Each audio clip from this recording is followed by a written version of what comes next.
Assalomu alaykum aziz yurtdoshlar va Mangit video kanalining obunachilari. Bugun mana Bo'ka tumanidan uy obzor qilishga keldik. Toshkent viloyati Bo'ka tumanining Bo'ka mahalla fuqarolar yig'ini 34-uy mana ko'rinib turibdi.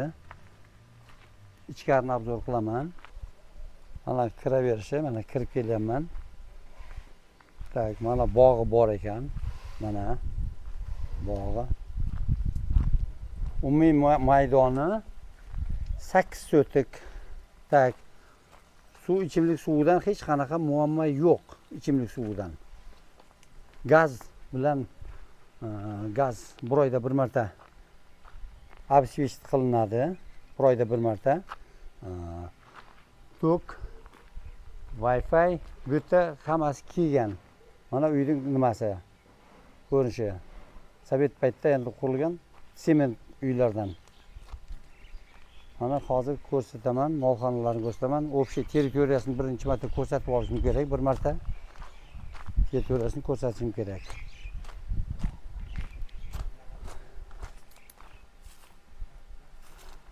Mana molxonalari, anarlari bor ekan. Bu yerdan Toshkentgacha bo'lgan masofa 85 km, Bo'kagacha 27 km. Mana uyda ko'rinishi bunaqa.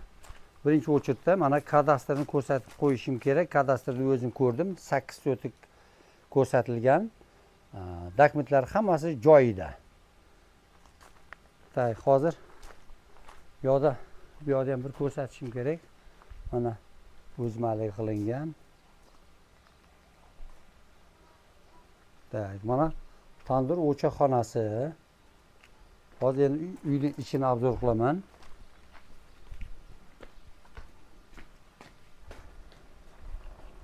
Tak. Mana gaz xonasi ekan. Gaz bu yerga bir oyda bir marta обеспечить qilinadi.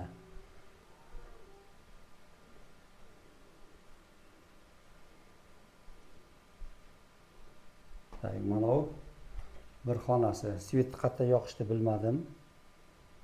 Bitta xonasi bu. Mana ikkinchi xona. Endi olgan odam o'zgartib oladi. Spalni qiladimi, mehmonxona qiladimi, nima qilsa-da. Mana dushovoy bo'lgan ilgari. Sovet paytida qurilgan uylar bular. Mana yana bir xonasi.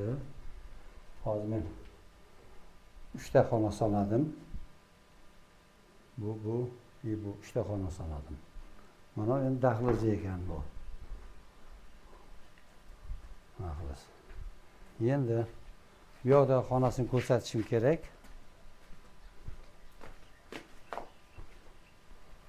Mana katta zal xonasi bor ekan.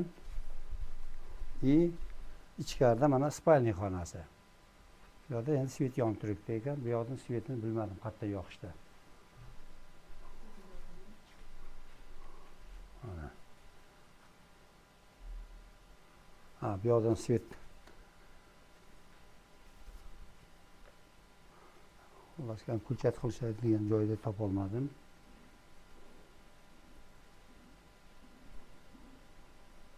Ko'rinishi shunaqa.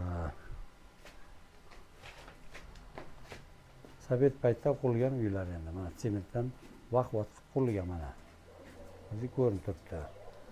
Narxini yana aytib o'tishim kerak. Tak, narxi $16,000 kelishadigan joyi bor. Mana ko'rinishi juda ham chiroyli mana. Uy baland qurilgan, mana o'zi ko'rinib turibdi. Juda chiroyli. Uy baquvvat. Ko'rinishi shunaqa.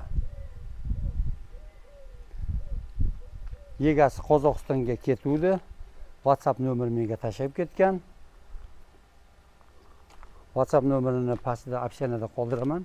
O'sha WhatsApp orqali gaplashsanglar bo'ladi. Narxini aytdim.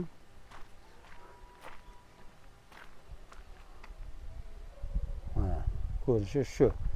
Agar men yetkiza olmagan ma'lumotlarni telefon orqali so'rasanglar ham bo'ladi.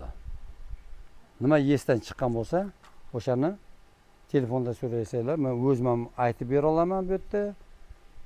Bir egasi ham aytib bera oladi. Ha, mana shunaqa ko'rinishi.